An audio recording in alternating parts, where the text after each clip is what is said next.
Hello, my dear students, and welcome to the second part with the ADC, with the analog digital converter lecture.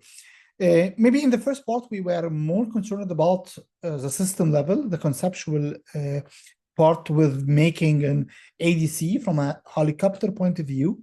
Today, we are more oriented toward the electronics part of the process.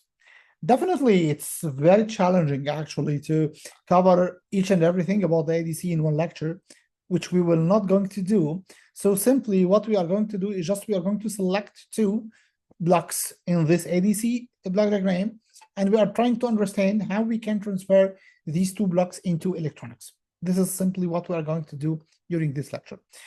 I choose two fundamental blocks, which usually used in ADC to be considered in this lecture, mainly the sample and hold and the comparators. So let's say, what are the electronics beyond these two blocks?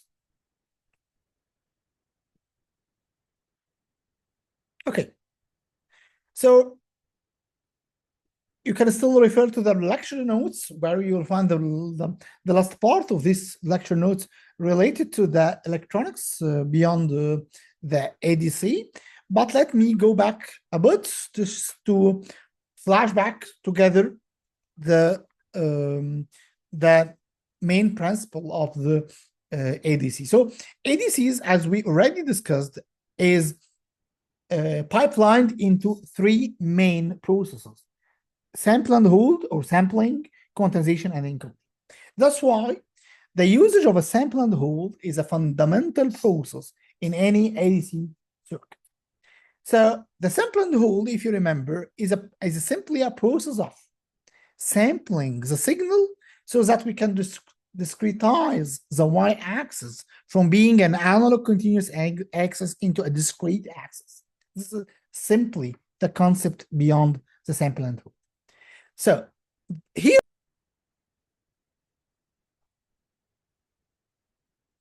I'm sorry for this discontinuity. I think it's now working. Okay, so again, let me repeat this part. So this is the sample and hold from a signal processing perspective. How we can process the signal, converting the y-axis from being an analog axis to be a discrete axis. But how we can implement, or how we can design an electronic circuit that can functionalize the same function we need for a sample and hold. This is maybe the first topic we are going to discuss in this lecture.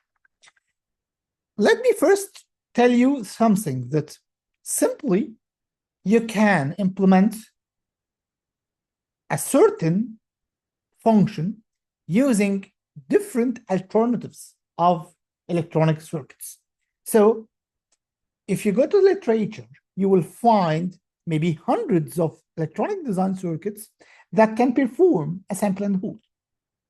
So what we are going to demonstrate today is simply an example, a simple example of a sample and hold circuit. But in principle, you will find another circuits that can perform the same function. And maybe it's turned out to evaluate the performance of these circuits using different evaluation parameters so that you can assess which sample and hold circuit is better for your condition related to your ADC design. So let's start with this preliminary design for a sample and hold circuit.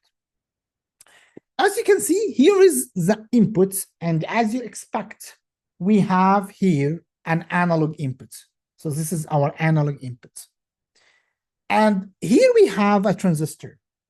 And in this case, our dear students, this transistor is acting as a switch. So how this transistor is acting as a switch? Simply, this is an N-type transistor. I mean N-channel transistor. This is a drain terminal, this is a source terminal, and this is a gate terminal. As you basically know, my dear student, transistors, the N-channel transistors, can conduct whenever the voltage applied on the gate with respect to the voltage on the source is greater than the B threshold. So here I'm considering the voltage VGS. When the voltage VGS is greater than the threshold voltage, then this transistor can conduct. What I mean by the word conduct is creating a current path of a flowing of electrons from the source to the drain, making a current moving from the drain to the source. So in order to have this circuit or this switch in the on state, you have to give a signal here that makes the VGS voltage greater than V threshold. And that's why we need what we call the clocking signal or the clock. As you typically know, I think I need now to go to the annotation. So let me use annotation. So as you typically know, a clock signal is something like that. High and low. So whenever you have a high state, that turns this transistor to have a VGS greater than V threshold, which makes your transistor on, and there is a current pass between the drain and the source. Once the clocking signal is low, so this is 0, so it's impossibly having a VGS smaller or greater than V threshold, so this transistor is turned off, which means that the point between the drain and the point and the source are now disconnected, or what we can call the switch is off, or you can say that this is somehow an open circuit. So this is simply how your transistor is working as a switch. So this transistor will conduct or will connect the drain and the source if and only if the clock is high, otherwise not connected. So what happens if this current or if this signal coming to the gate is high and the drain is connected to the source? By the way, ideally, we consider that a drain is connected to the source in a form of a short circuit.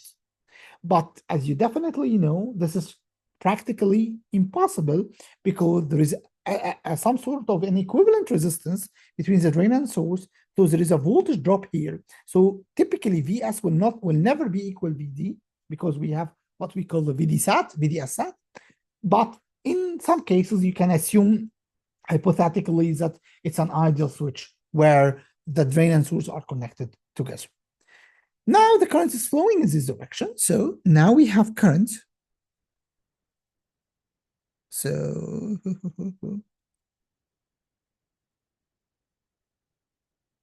yes, now we have current flowing in this direction. This current will come to this node where it starts to branch. Most of the current will go in this direction to charge the capacitor. Why is that most of the current will go to this direction to charge the capacitor? Because simply, you know that the input impedance of a transistor is hypothetically infinity, or practically it's very, very high. So the resistance the current will see here is much greater than the resistance the current will see here. So the majority of the current will pass to the capacitor, and maybe a very few current, ideally zero current, will go to the resistance. This is simply how you are going to charge the capacitor. So during the high stage or the high clock value, the current will pass through the switch mainly to charge the capacitor. Typically, with a very high charging rate, the capacitor is going to be charged somehow. So that let's plot the signal. So we are expecting here this point to have some sort of a very high charging rate like that. Now, once we go to the downstate signal, when the signal coming into the gate is equals to 0, this transistor is turned off. I mean, this green circle will turn to be an open circuit.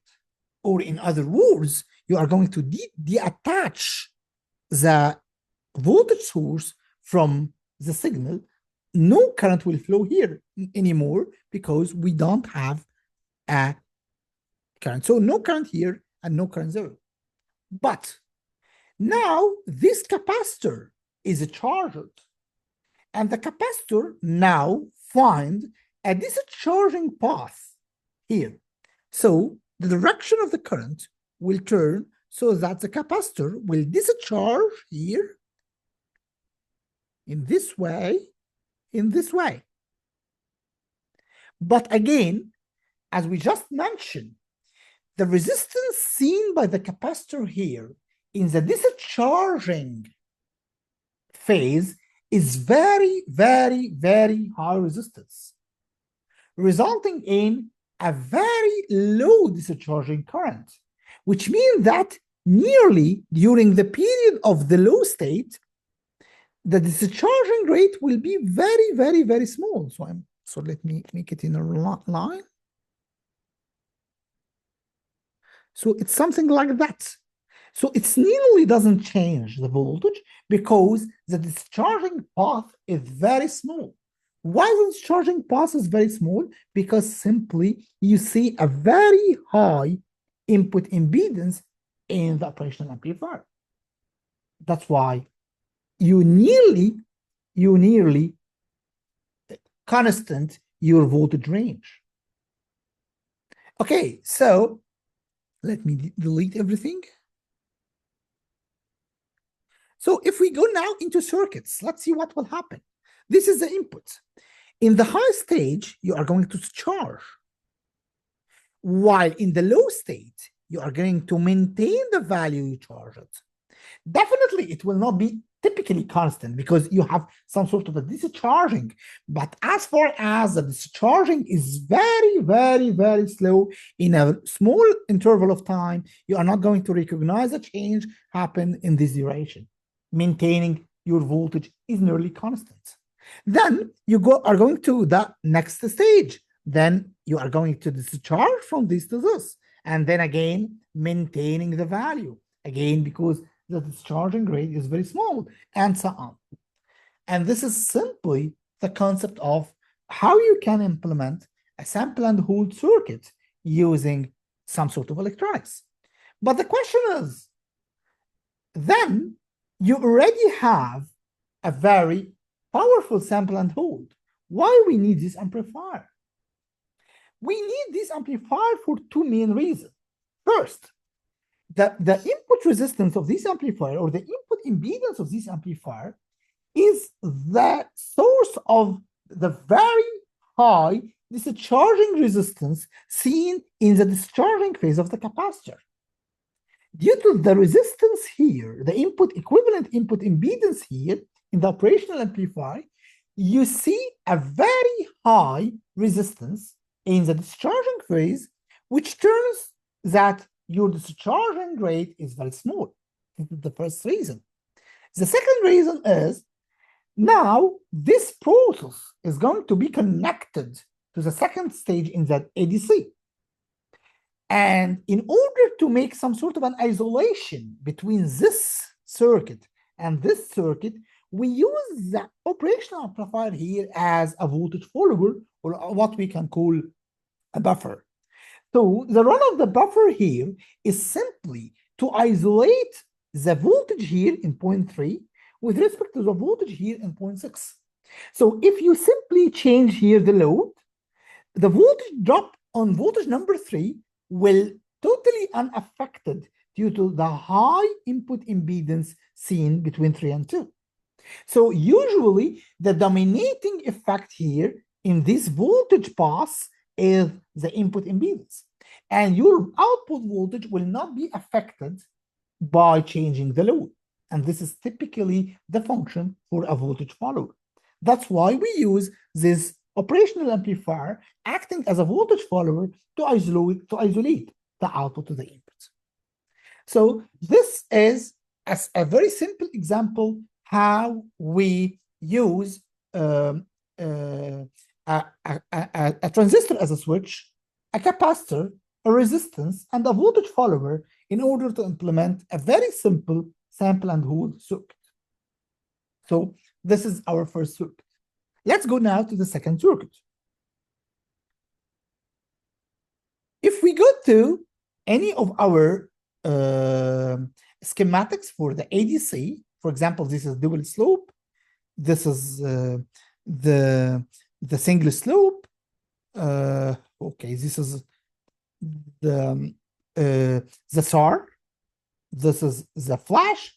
If you recognize all these circuits or all these schematics, you will find that we have a common factor along all these schematics, that all these schematics are using comparators.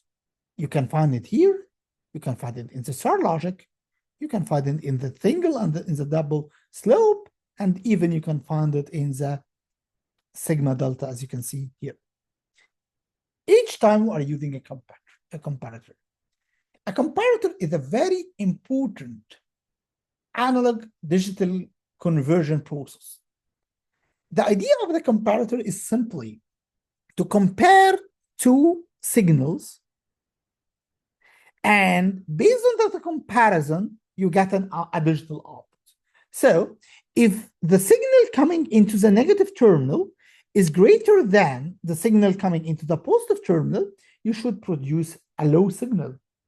If the signal coming to the positive terminal is greater than the signal coming to the negative terminal, you should show high voltage. So you have an analog comparison between two signals coming into the positive and the negative terminal, or what we can call an inverting and non-inverting terminal.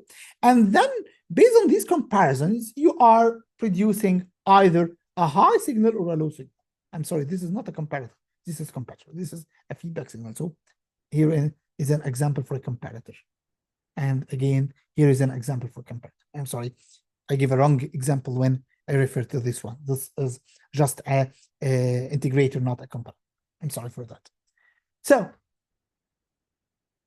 how we can build a very simple circuit that can produce a high or a low signal based on a comparison between these two inverting and non-inverting inputs. Let's see. Let's go to this signal. But before going into the details of this signal, we have first to make some sort of a flashback, or maybe a reminder notes. We have two types of transistors, what we call an N-channel transistor and what we call a B-channel transistor. We already have discussed together the N-channel transistor, where we have drain, source, and gate. And in the N-channel transistor, we have to have a VGS greater than V threshold so that current can pass from the drain to the source. So the conditions here that the voltage on the gate should be greater than the voltage on the source by a value greater than or equal to V threshold in order to have a connection between the drain and source. Otherwise, the connection between the drain and source is disconnected, or we have an open circuit connection between the drain and source, ideally. The P-channel MOSFET is the complementary process. So we are, instead of having, let me make it here, instead of having a voltage on the gate greater with respect to the voltage on the source, we should have a voltage in the source greater than the voltage on the gate, or what we can call V as G. So V as G, or the voltage on the source, should be greater than the voltage on the gate by V threshold. If this happens, then the current will move in the counter direction. The current will move from the source to the drain, because herein the current is due to holes, not due to electrons. So again, it's a complementary in terms of the threshold condition. It's from the source to the gate, not from the gate to the source. And the current is still in the counter direction, from the source to the drain, not from the drain to the source. Okay, let's see what will happen. Now, let's assume the first scenario.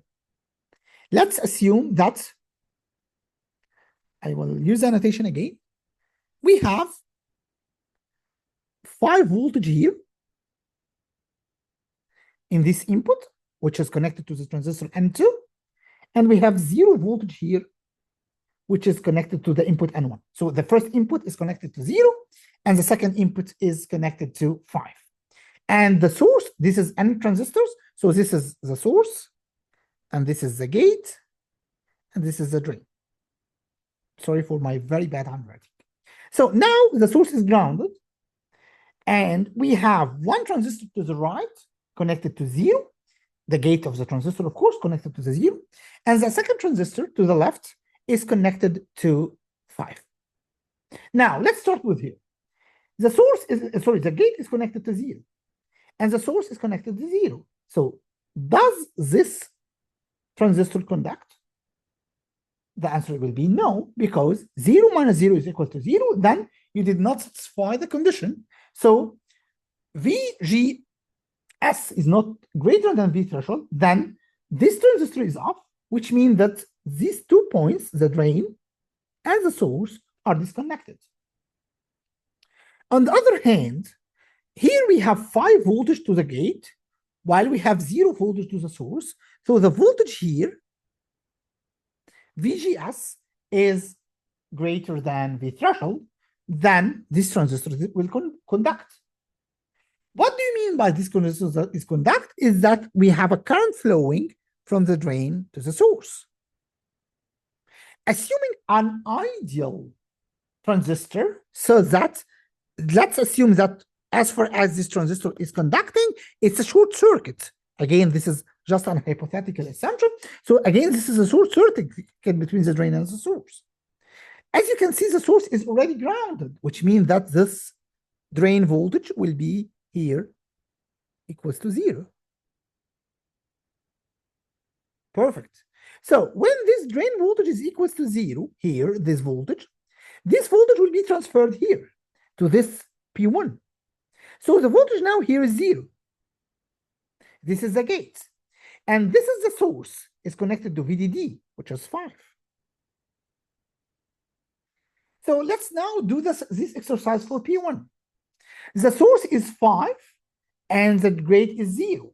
Again, remember, in a P-channel MOSFET, the condition for threshold is reversed. So instead of having gate voltage greater than source voltage, you should have source voltage greater than gate voltage, which is the case. The source is 5 voltage while the drain is 0 voltage. So VSG is greater than V threshold. So this transistor will conduct. What do you mean by conduct? Is that this transistor will be turned to be a short circuit. Now, P1 is a short circuit, while N1 is an open circuit, if you remember. That means that you're going to connect this point, which is VDD, to this point, making this point 5 voltage. Now, this point will go here. So this is 5. So this is 5 voltage. Let's check now P2. VDD is 5 voltage, which is the source. But now the gate is still 5. So the voltage on the source is 5, and the voltage on the drain is 5, which making that VSG is equal to 0. So this transistor will not conduct. Now let's examine together what happened. In the left-hand side, as you can see, my dear students, N2 conducts while P2 doesn't conduct. So the output voltage, which is intermediate point, will be pulled down to the ground because this is short circuit and this is open circuit, making this voltage is equal to 0. Alternatively, on the right-hand side, P1 conducts while N1 doesn't conduct. So the output voltage, which is this point, will be pulled up to the 5 voltage because this is a short circuit and this is not. So you pull up or pull down your output voltage based on the connection between N1 and N2. And now, when we have the second stage here, now this second stage is coming from here, which is 0 voltage. Let's see what happened. Because this is 0 again, so this 0 will transfer to be here 0.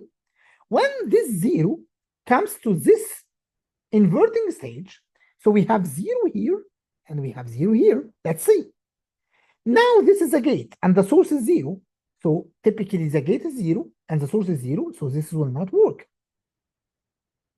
However, here we have 5 on the source and 0 on the drain.